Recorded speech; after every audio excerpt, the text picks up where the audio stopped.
보자고 해서 그래서 간 거야. 역시나 저희 시어머니는 입에 확성기를 달고 여기저기에 신세대 며느리 기잡이 특강을 하고 다니셨고, 이는 꼬리에 꼬리를 물더니 결국 부풀 대로 부풀어서는 무시무시하게 커다란 크기의 풍선이 되어 저희 친정에까지 들어가게 된 것이었어요. 시어머님은 자신의 말에 거역한 것이 그토록 괘씸했는지 저를 사치와 허영심만 가득 차서는 안 살린 꿀의 자격도 갖추지 못한 채로 나이만 먹어서 시집 왔다며, 하필 그런 여자하고 눈이 맞은 자기 아들이 불쌍하다며 초장의 길을 잡아야 빌빌 기어오를 거라며, 강남에서 더 가랑이 찢어져 봐야 울며불며 제 밑으로 들어올 거라며 신신당부를 하셨고, 그 소리가 어찌나 우렁찼는지 이렇게 서울에 있는 저에게까지 닿고 말하지 뭡니까. 저희 친정아버지는 그 일이 있고 일주일이 지나도록 말 한마디 없더니 친정어머니를 데리고 하나밖에 없는 딸이 이렇게 고생하는데 이 돈 썩혀서 뭐하냐며 죽을 때 싸대고 갈 것도 아닌데 부동산에 가시더니 홧김에 서울에 있는 브랜드 아파트 한 채를 턱하니 사주셨어요. 너무 갑작스러운 일이라 이게 꿈인지 현실인지 분간도 하기 어려웠죠. 저희 집은 몇 해 전 아버지 명의로 되어 있는 볼품없는 땅이 있었는데 농사도 지을 수 없는 땅이라 처치곤란 그 자체였거든요. 그러던 중 어느 기업에서 그 땅을 골프장으로 만들겠다며 큰 돈을 주고 땅을 사겠다 연락을 주었고, 부모님은 한치 망설임 없이 땅을 팔아 큰 돈을 벌게 되셨어요. 그럼에도 농사일을 놓지 않고 떼약볕에도 예전과 다름없이 일을 했던 이유는 저희 집의 자식이라고는 저 하나뿐인데 나중에 자신들 늙고 병들거든 하나뿐인 딸에게 짐이 될 수 없다며, 나중에 될 노후 병수발 돈으로 아껴두었던 거금을 저를 위해 기어이 턱하니 내놓으신 거였어요. 그 사정을 알고 있던 저는 받을 수 없다며, 제가 이게 어떤 돈인지 아는데 어떻게 받냐며 울자 부모님은 네가 잘 사는 게 효도라면서 평생 이러고 사는 모습 보여주는 게 우리 죽으라고 고사 지내는 거나 매한가지라며 저를 달래셨고, 친정 부모님 덕분에 저희는 결혼한 지 2년 만에 서울의 30평대 아파트에 입주할 수 있었어요. 이 소식은 단숨에 시댁에도 전해졌고, 아파트가 생기고 난 후로 시어머니의 태도는 180도로 바뀌게 됐어요. 갑자기 천덕꾸러기 청개구리였던 저는 집안의 복덩이가 되었고, 친정 부모님을 닮아 수완이 좋다며 동네 꼬마들까지 제 이름을 할 정도로 칭찬 일색이었죠. 사람이 어떻게 하루아침에 이렇게 바뀔 수 있나 의아했지만 그냥 저런 분인가 보다, 그저 눈앞에 보이는 게 전부인 그런 사람인가 보다 하고 애써 넘기려 했지만 이상하게도 불안한 마음은 그치지 않았어요. 그러던 중 시어머님이 시누이를 데리고 아직 시누이가 새로 이사온 집을 구경하지 못했다며 바리바리 양손 가득 먹을거리를 싸들고 방문하시는 게 아니겠어요? 갑작스러운 등장에 놀랐지만 현관문을 여는 저를 비집고 들어가는 기세에 눌려 두 모녀의 행보를 도저히 막을 수가 없었어요. 그러더니 시어머님은 곧장 집안 곳곳을 살피더니 시누이와 소파에 앉아 갑자기 자신의 소매단을 내려 끌어다 눈 앞꼬리를 콕콕 찍어 닦는 게 아니겠어요? 저는 갑작스러운 흐름에 올라타지 못한 채 무슨 일인가 싶어 두 눈을 동그랗게 뜨고 시어머니 입만 한참 바라보고 있었어요. 아가, 이번에 우리 윤희가 꼬박 결혼 10년 만에 임신했지 뭐니. 어찌나 감격스럽던지. 너도 알지? 얘가 몇 번이고 애 유산하고 얼마나 소가리를 했어. 말을 안 해서 그렇지 매일 울면서 지샜을 거다. 어머, 아가씨 축하해요. 너무 다행이다. 그래, 축하할 일이지. 이번에도 속절 없이 보내면 그게 뭐 사람 사는 거겠냐? 안 그래? 그래서 말인데 하필 얘 난임병원이 요 근처더라고. 이제 막 안착한 거라 불안하기도 하고 안정기까지 한두어 달만 너희 집에 있으면서 병원에 다니면 어떨까 하고. 뭐 너희가 새언니 아가씨가 어려도 깨벗고 다닐 때부터 한 동네 같이 자란 자매나 다름없지 않어? 시누이다 불편하게 생각하지 말고 그냥 여동생이다 생각하고 말이야. 네? 저희 집에서요? 그럼 심해부는요? 사람이 염치가 있지. 어떻게 둘 다 집에 있어? 너 불편하게. 어차피 얘네는 주말 부부기도 하니까 가끔 주말에나 와서 보고 가면 되지. 10년을 붙어 살았는데 고작해야 2-3달 못 떨어져 살겠어? 시누이네는 올해로 결혼한 지 10년이 다 되어갔지만 둘 사이에는 아이가 생기지 않았어요. 정확히 말하자면 이게 희망 고문도 아니고 생겼다 하면 무슨 일인지 곧장 유산이 되더니 그것도 요 몇 년 사이에는 쉽게 기회가 닿지 않아 불안했던 시누이는 전국에 유명하다는 난임병원을 찾아다니기 일쑤였고 결국 저희 집 근처 유명한 난임병원에서 5번의 시술 끝에 이번에야 비로소 임신하게 된 것이었어요. 심해부는 건설업 시공사로 종사하는 터라 집에 붙어있기보다는 전국으로 돌아다니기 일쑤였기에 시누이네는 시댁에서 멀지 않은 곳에 자리를 잡을 수 있었어요. 어린 나이에 시집을 가는 만큼 그래도 친정 근처에 머물 수 있게 하라는 시아버지의 엄포였어요. 심해부의 출장 빈도가 점차 높아지면서 둘은 암묵적인 주말 부부가 됐고 남편도 없이 그 모진 시술을 견뎌 끝내 임신한 시누이는 임신 초기 안정기만 잘 넘기면 바로 다시 내려가겠다며 빌다시피 저의 눈치를 살피는데 같은 여자로서 마음이 가지 않을 수 없었어요.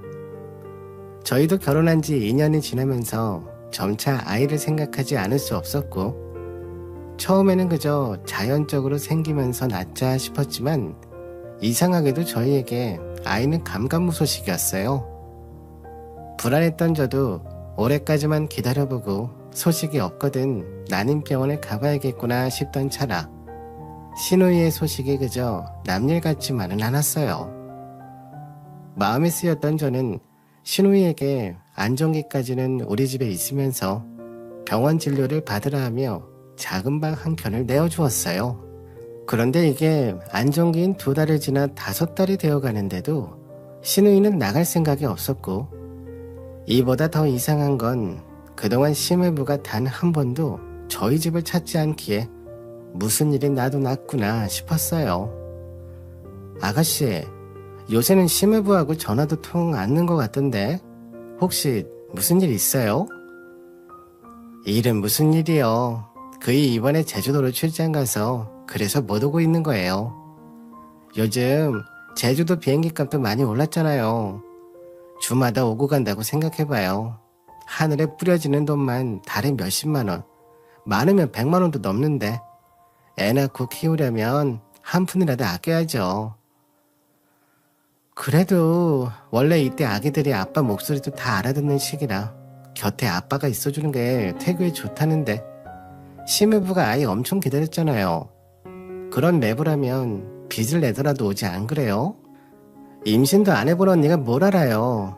그리고 10년을 넘게 살았는데 뭐 고작 이거 떨어져 있는다고 금 갈 거면 애초에 이혼했죠. 그건 됐고 언니 오늘 우리 저녁은 뭐예요? 숙모 배고파요. 시누이는 아직 태어나지도 않은 아기 목소리를 흉내내며 오늘도 어김없이 손 하나 까딱 않고 저를 지 종처럼 부리며 임신한 게 유세인 마냥 자신의 배를 어루만지며 상전처럼 저희 집에서 군림하는데 정말이지 밉상도 이런 밉상이 없었어요. 말로는 언니 미안해요 하는데 얼굴은 하나도 안 미안해 보이기 일쑤였고 매일 제가 퇴근하는 시간에 맞춰 메신저가 울리면 그 안에는 그녀가 하루 동안 먹고 싶던 음식 리스트, 필요한 생필품 리스트가 열맞춰 적혀 있었어요. 그럼 저는 출장 갔다는 심해부를 대신해서 양손 가득 짐을 꾸리고 퇴근하는 날이 늘었고 그렇게 속 터지는 나날이 이어지던 어느 늦은 밤 거실로 내가 봤더니 구석에서 속닥거리는 신우 목소리에 결국 저는 임신이고 뭐고 머리채를 잡고 돌려버렸습니다. 마침 신우이 생각해서 사고를 끓여 시어머님이 올라오셨고 두 모녀가 새벽이 지나도록 잠도 안 자고 속닥거리는 소리에 잠기가 예민했던 제가 거실에 나갔다가 듣지 말아야 할 이야기를 듣고 말아버렸습니다. 엄마, 내가 사오라는 거 사왔어? 날개 달린 거지? 날개고 뭐고 심장 떨려 죽겠어 이거 사. 네 새언니 눈치 못 챈 거 맞지? 당연하지. 내가 맨날 배에 이렇게 베개까지 두르고 있는데 어떻게 눈치를 채? 나도 매일매일이 살얼음 걷는 기분이야. 그러니까 왜 사고를 쳐서 여기서 이 난리야 이년아. 아버지 절대 너 용서 못한대. 너 여기 있는 거 알면 진짜 나까지 잡혀간다. 내가 뭐 알고 그랬나? 진짜 엄마 내가 오죽했어. 엄마한테 이런 부탁까지 하겠어. 나 언니한테 걸릴까봐 무서워서 꿈쩍도 안 하잖아. 이게 임산부 연기도 쉬운 일이 아니에요. 지금 이게 다 무슨 말이에요? 그럼 아가씨 임신 안 한 거예요? 왜 이런 걸로 거짓말하는 거예요? 대체 왜?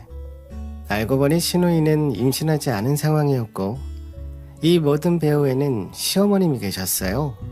그래서 저는 왜 이런 말도 안 되는 거짓말을 했는지 따져 묻자 실은 이번에 신우이가 크게 사고를 치고 그 순하디 순한 심해부가 참다 못해 이혼을 선언하게 된 것이었어요. 신우이는 살림에 보탬이 되겠다며 동네를 헤집고 다니던 다단계에 빠져서 집안 한가득 다단계에서 산 물건 사다 두다 못해 믿을 만한 사업이라며 언제까지 시아버지 앞에서 기도 못 펴고 살 거라며 시어머니를 깨어내 결국 시아버지 회사 공금에 손을 대 다단계에 빠지게 했고 모든 사실을 들켰을 때는 이미 1억이 넘는 돈이 녹아 없어진 후였어요. 하지만 신우이는 이번이 처음이 아니었어요. 6, 7년 전에는 메이크업 학원을 다니겠다고 하더니 화장품 방문 판매에 빠져서 수천만 원어치 성문도 모르는 화장품 세트를 몇백 개씩 사서 동네 어르신들에게 팔다 결국 트러블로 인해 고소까지 당해 시아버지 도움으로 겨우 무마했고 재작년에는 정수기를 팔겠다며 심해부가 전국을 돌아 돈을 벌어오면 신우이가 집에서 개논 감추듯 없애기 일쑤였어요. 결국 참다 못한 심해부는 버릇을 고치려고 써놨던 이혼 서류를 끝끝내 접수하고 말았고 이 사실을 알게 된 시아버지는 하다하다 소박까지 맞은 딸년 부끄러워서 어떻게 데리고 사냐며 시어머님에게 너라도 집에 들어와 살고 싶으면 절대 받아주지 말라 신신당부를 한 터라. 마침 친정에서 방에 여러 개인 아파트를 해줬다는 소리를 듣고 태도를 돌변한 것이었어요. 아주 귀하디귀한 딸을 저에게 맡기기 위해서 말이죠. 이제 와서 생각해보니 신우가 병원에 간다는 날에는 시모가 나를 꼭 불러다가 신우 걱정을 늘어놓게 일쑤였고 임신에 대한 고민이 깊어질수록 더 신우이에게 감정이입이 되었어요. 그런 저의 약한 마음을 꿰뚫어본 시어머니는 그렇게 저희 집의 신우이를 우리 집에 자리 잡게 하려고 했던 것이었다는 것을 알게 되자 정말 오만정이 다 떨어졌어요. 어떻게 사람이 연약한 것을 그것도 가족이 무기로 쓸 수 있나 싶어 마지막 인류애까지 사라지는 것만 같았어요. 저는 당장에 이 사실을 남편에게 말하며 어떻게 그런 거짓말을 할 수 있냐고 기가 차고 황당하다 하는데 남편은 되려 무덤덤하니 저에게 화를 내며 오죽했으면 엄마랑 동생이 그랬겠냐며 오갈 곳 없는 불쌍한 내 동생 우리 집에 방도 남는데 거기서 같이 지내겠다고 하더군요. 그래서 이건 또 어디서 굴러온 감정과의 몰입인지 싶어 그래 같이 살자. 대신 네가 네 동생 데리고 나가서 같이 살아라. 내 인생에서 네 동생 데리고 사라지라고 해버렸어요. 그러자 남편은 그 말에 자존심이 상했는지 불같이 화를 내며 뭐 꼴랑 이런 아파트 하나 믿고 네가 이렇게 기세당당하냐며 안 그래도 이놈의 서울살이 지긋지긋했는데 너랑 갈라서면서 청산하겠다고 자존심을 부리기에 저는 한치의 망설임도 없이 이거 우리 부모님이 해주신 거니 너희 집 식구들 데리고 해 뜨는 대로 당장 나가라고 했고, 자존심이 센 남편은 당장에 식구들 데리고 집을 나가버렸어요. 자존심이 전부였던 남편은 순순히 이혼을 해줬고, 자기네 집도 살 만큼 산다며 이깟 집 한 채 재산 분할로 나눠봐야 자기 술값밖에 더 되겠냐며 재산 분할도 없이 가져온 만큼 가지고 합의 이혼을 하게 되었어요. 저는 그렇게 남편과 이혼 후 그놈의 서울살이를 접고 여전히 제가 온 세상 전부인 부모님과 시간을 더 보내고 싶다 생각이 들었고, 서울에 있던 아파트를 팔고 경기도 부근에 전원주택을 지어 고향에 계시던 부모님과 함께 살게 됐어요. 친정 부모님 집으로 옮겨오던 날 하도 소란스럽기에 이삿짐 차에서 내려보니 저의 옛 시댁이 보였고요. 대문을 사이에 두고 저의 시어머님, 남편, 시누이와 시아버지의 접전이 일어나고 있는 걸 볼 수 있었어요. 집안 기둥뿌리 뽑아먹어서 소박당한 딸년으로 부족해서 세상 부끄러운지도 모르고 이제는 아들네까지 이혼시켜? 그래놓고 무슨 낯짝으로 대문 안으로 들어오려고? 내 집에서 썩 나가. 에휴, 여보, 내가 이혼시켰어? 애들이고 동네 사람들이고 다 보는데 이런 문전박대는 심하지 않소? 나 어떻게 살라고 이래?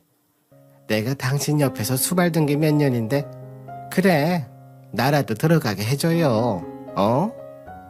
당신이 제일 문제야, 문제. 자식들 저렇게 키운 것도 모자라서 잘 살고 있는 아들네까지 쑥대밭을 만들어? 내 집에 소박 맞은 것들 상전처럼 모시고 살 마음 추워도 없으니까 하려면 당신 혼자 나가서 모시고 살아. 그리고 장원아, 너는 여태 부모님 밑에서 빌어먹고 살게 해줬으면 네가 꾸린 가정 하나는 네 손으로 지켜내야지.